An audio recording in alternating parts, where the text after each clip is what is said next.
পানির অপর নাম জীবন। তবে পানি যদি সুপেয় না হয় তা হয়ে ওঠে স্বাস্থ্য সমস্যা সহ মৃত্যুর কারণ। বিশ্ব স্বাস্থ্য সংস্থার মতে বিশ্বের মোট জনসংখ্যার ২৬% সুপেয় পানির সংকটে। বাংলাদেশের ৪১% মানুষ নিরাপদ পানির সুবিধা পায় না।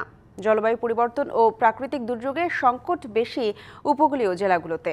অনিরাপদ পানি ব্যবহার করে আক্রান্ত হচ্ছেন নানা রোগে।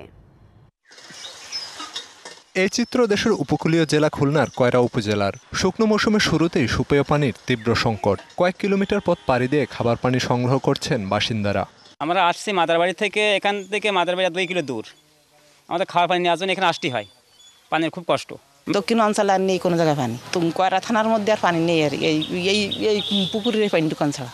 শুধু কয়রা নয়, শুষ্ক মৌসুমে খুলনা, সাতক্ষীরা, বাগেরহাট সহ উপকূলীয় জেলাগুলোতেও এ সংকট নিত্যদিনের। চারিদিকে নদীখাল থাকলেও নেই পানযোগ্য জল। লোনা পানি এসে গ্রাস করেছে সুপেয় পানির উৎসগুলো।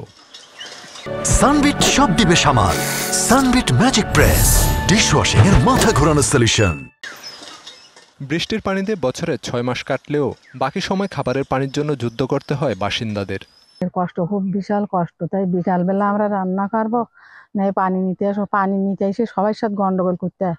আমি পাশের গ্রামের থেকে এখানে পানি নিতে আসি, তারপরেও কোনো সময় ফিল্টারে জল পড়ে না, এই একটা অসুবিধা হয়। পাশের গ্রাম থেকে পানি নিতে আসতে হয়, অনেক দূরের পথ, তারপরেও না আসলেও কোনো উপায় নেই। জলবায়ু পরিবর্তন, জলাধার দখল, ভরাট ও ভূগর্ভস্থ পানির স্তর নিচে নেমে যাওয়ায় এই সংকট বলছেন পরিবেশবিদরা। আমাদের যেখানে নগরায়নটা হচ্ছে, নগরায়নটা যে কতটা পরিকল্পিত হচ্ছে সেটা বলা যাচ্ছে না। কারণ হচ্ছে গিয়ে যে আমরা কংক্রিট দিয়ে ঢেকে ফেলছি, পানি ভূগর্ভস্থে পৌঁছাতে পারছে না সেভাবে, অ্যাকুইফার রিচার্জটা সেভাবে হচ্ছে না। এটা একটা জিনিস ঘটছে। সংকট সমাধানে পানি ব্যবহারের নীতিমালা ও জলাধার দখলমুক্ত করার দাবি পরিবেশবাদীদের। সরকারের খুবই কঠোর মনোভাব নিয়ে এর বিরুদ্ধে ব্যবস্থা গ্রহণ করতে হবে। দীর্ঘমেয়াদী প্রকল্পের মাধ্যমে বৃষ্টির পানি ধরে এই এলাকার মানুষের বাড়িতে বাড়িতে যদি পাইপলাইন করে দেওয়া সম্ভব হয়, তাহলে আমার মনে হয় যে এই সংকট কিছুটা হলেও দূর হবে।